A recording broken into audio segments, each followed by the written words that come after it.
രാഷ്ട്രീയ നിയമ വിദ്യാർത്ഥികൾക്ക് ഒരുപോലെ പഠനവിധേയമാക്കാനുള്ള കാലഘട്ടം.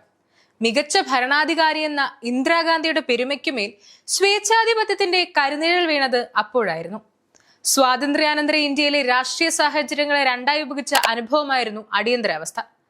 ഭരണഘടനയുടെ അടിസ്ഥാന സ്വഭാവം നിലനിർത്തേണ്ട ആവശ്യകത രാജ്യം തിരിച്ചറിഞ്ഞത് ഈ അനുഭവത്താലാണ്. പൗരാവകാശങ്ങളിൽ ഭരണകൂടം പിടിമുറുക്കാനുള്ള സാധ്യതയെപ്പറ്റിയും അതിന് നിയമത്തിലുള്ള പഴുതുകളെക്കുറിച്ചും സമൂഹം ജാഗരൂകരായി. സ്വതന്ത്ര മാധ്യമ പ്രവർത്തനത്തിന്റെ വിലയറിഞ്ഞു. അടിയന്തരാവസ്ഥയുടെ 50-ാം വാർഷികം കേന്ദ്രീകൃതമായ അധികാരത്തെ ഭയക്കണമെന്നും ജനാധികാരം ശക്തിപ്പെടുത്തണമെന്നുള്ള രാഷ്ട്രീയ തത്വമാണ് ഓർമ്മിപ്പിക്കുന്നത്. 1966 ജനുവരി 24-ന് അധികാരത്തിൽ വന്ന ഇന്ദിരാഗാന്ധിയുടെ ഭരണത്തെക്കുറിച്ച് പാർട്ടിയിൽ കടുത്ത അഴിമതി ആരോപണങ്ങൾ ഉണ്ടായി. തുടർന്ന് പാർട്ടിയിൽ വിഭാഗീയത ഉടലെടുത്തു. ഇതേ തുടർന്ന് അച്ചടക്കം ലംഘിച്ചു എന്ന കാരണത്താൽ 1969 നവംബർ 12-ന് പാർട്ടിയിൽ നിന്ന് ഇന്ദിരയെ പുറത്താക്കിയതായി AICC പ്രസിഡന്റ് നിജലിംഗപ്പ പ്രഖ്യാപിച്ചു.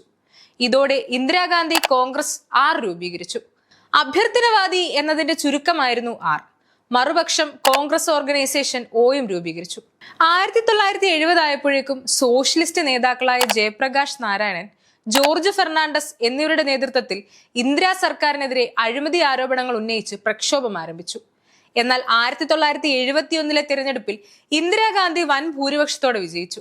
കോൺഗ്രസ് ആർ 352 സീറ്റ് നേടി. ഒ വിഭാഗം 16 ഒതുങ്ങി. പിന്നാലെ സോഷ്യലിസ്റ്റ് നേതാവ് രാജ്നാരായണൻ ഇന്ദിരയ്ക്കെതിരെ തിരഞ്ഞെടുപ്പ് അഴിമതി കേസ് കൊടുത്തു. ഭരണ സംവിധാനത്തെ ഇന്ദിര തന്റെ വിജയത്തിനായി ഉപയോഗിച്ചെന്നായിരുന്നു ആരോപണം. അതിനിടെ 1974 ജോർജ് ഫെർണാണ്ടസിന്റെ നേതൃത്വത്തിൽ അഖിലേന്ത്യാ തലത്തിൽ റെയിൽ പണിമുടക്ക് നടന്നു. 3 ആഴ്ചയോളം ഗതാഗതം താറുമാറായി. ആളിപ്പടർന്ന സമരങ്ങളെ ഭരണകൂടം അടിച്ചമർത്താനിറങ്ങി. ജയപ്രകാശ് നാരായണൻ അടക്കമുള്ളവർക്ക് പരിക്കേറ്റു. രാജ്നാരായണൻ നൽകിയ ഹർജിയിൽ 1975 ജൂൺ 12-ന് അലഹബാദ് ഹൈക്കോടതി ഇന്ദിരാഗാന്ധിക്ക് തിരഞ്ഞെടുപ്പിൽ അയോഗ്യത പ്രഖ്യാപിച്ചു. ഇതോടെ UP-യിലെ റായ്ബറേലി മണ്ഡലത്തിൽ നിന്നുള്ള ഇന്ദിരയുടെ ലോക്സഭാ അംഗത്വം റദ്ദായി. 6 വർഷത്തേക്ക് തിരഞ്ഞെടുപ്പിൽ മത്സരിക്കുന്നതിന് അയോഗ്യതയും വന്നു. ഇതിനെതിരെ ഇന്ദിര സുപ്രീം കോടതിയിൽ അപ്പീൽ നൽകി. ഹൈക്കോടതി വിധി വന്ന് 2 ആഴ്ച തികയും മുമ്പേ 1975 ജൂൺ 25-ന് രാഷ്ട്രപതി ഫക്രുദ്ദീൻ അലി അഹമ്മദ് അടിയന്തരാവസ്ഥ പ്രഖ്യാപനത്തിൽ ഒപ്പുവെച്ചു.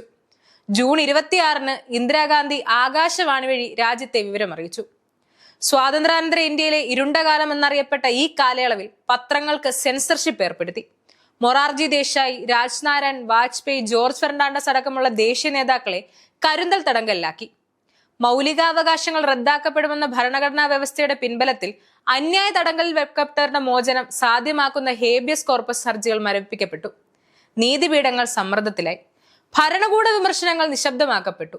ഈ കാലയളവിൽ സഞ്ജയ് ഗാന്ധിയുടെ മേൽനോട്ടത്തിൽ നടന്ന വന്ധ്യംകരണ പരിപാടിയിൽ ദരിദ്രരായവരെ നിർബന്ധമായി എത്തിച്ചുവെന്നും ആരോപണമുണ്ടായി. കേരളത്തിലും അടിയന്തരാവസ്ഥയുടെ അലയൊലികളുണ്ടായി. കമ്മ്യൂണിസ്റ്റുകാരും സോഷ്യലിസ്റ്റുകളും തടവിലായി. എന്നാൽ ഇന്ത്യൻ കമ്മ്യൂണിസ്റ്റ് പാർട്ടി കോൺഗ്രസിനൊപ്പം ഭരണം പങ്കിട്ടു.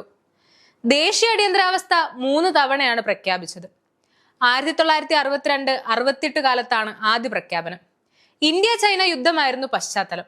വൈദേശിക ആക്രമണത്തിന്റെ പശ്ചാത്തലത്തിൽ ഇന്ത്യയുടെ സുരക്ഷ അപകടത്തിലാണ് എന്നതായിരുന്നു കാരണം. 1971 ഇന്ത്യ പാക് യുദ്ധത്തിന്റെ സമയത്തായിരുന്നു രണ്ടാമത്തേത്. ആദ്യ പ്രഖ്യാപനത്തിന് സമാനമായ കാരണമാണ് ഇതിനും പറഞ്ഞത്. മൂന്നാമത്തേതും ഒട്ടേറെ നിയമ പോരാട്ടങ്ങൾക്ക് വഴിവെച്ചതുമായ പ്രഖ്യാപനം ഉണ്ടായത് 1975-77 വരെയുള്ള കാലത്താണ്. നീണ്ടു നിന്നതാകട്ടെ 21 മാസവും.